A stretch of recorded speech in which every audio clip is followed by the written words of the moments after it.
2021년 새해 국민 대통합을 이유로 이낙연 민주당 당대표는 적절한 시기에 이명박, 박근혜의 특별사면을 건의하겠다고 하였는데요. 이 뉴스가 나와서 특별사면된 전두환 씨는 어떤 삶을 살고 있는지 한번 살펴보도록 하겠습니다.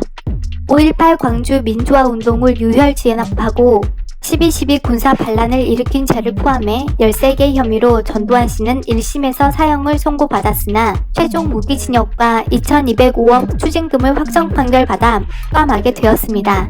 하지만 1997년 수감된 지 2년 만에 추징금만 내는 조건으로 특별사면하게 됩니다.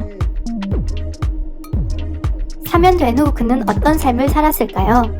일단 사면된 날부터 취재온 기자들에게 기자 여러분은 교도소에 가지 말라며 농담을 던지는 여유를 보여줍니다. 당시에도 개선 장군 행세하는 거냐며 여론이 싸늘했다고 합니다. 2012년 일반인인 그는 육군사관학교에서 생도들을 사열시키기도 했으며 그의 부인 이순자 씨 또한 내 남편은 민주주의의 아버지라는 발언으로 물의를 빚기도 했습니다.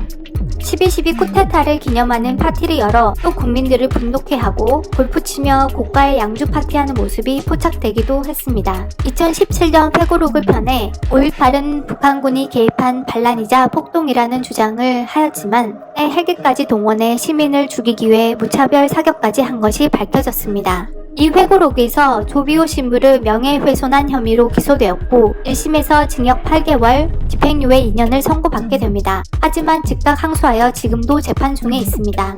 우리는 그를 경호하는데 지금까지 100억이 넘는 세금을 썼습니다. 하지만 추징금은 아직까지도 완납되지 않은 상태입니다. 사형이 될 뻔한 몸이었고 원래대로라면 지금도 감옥에 있어야 할 몸이지만 그의 발언이나 재판장에서까지도 꾸벅꾸벅 조는 태도를 보면 여전히 반성 없는 모습을 보여주고 있습니다. 그는 유종의 미를 좋아한다고 하는데요.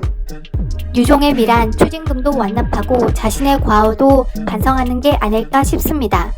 사면 후 보인 그의 뻔뻔함은 국민 통합이 아니라 고스란히 국민 스트레스, 국민 갈등이 되었습니다. 이명박, 박근혜 씨도 다르지 않습니다. 지금 유죄를 선고받고 감옥에 들어가 있음에도 억울하다고 주장하고 있습니다. 사면으로 나오면 더 적극적으로 자신들이 무죄라고 주장할 것입니다. 전두환 씨처럼 말이죠. 국민들이 힘겹게 싸워서 일궈내는 일을 정치인이 걷어차지 않았으면 합니다.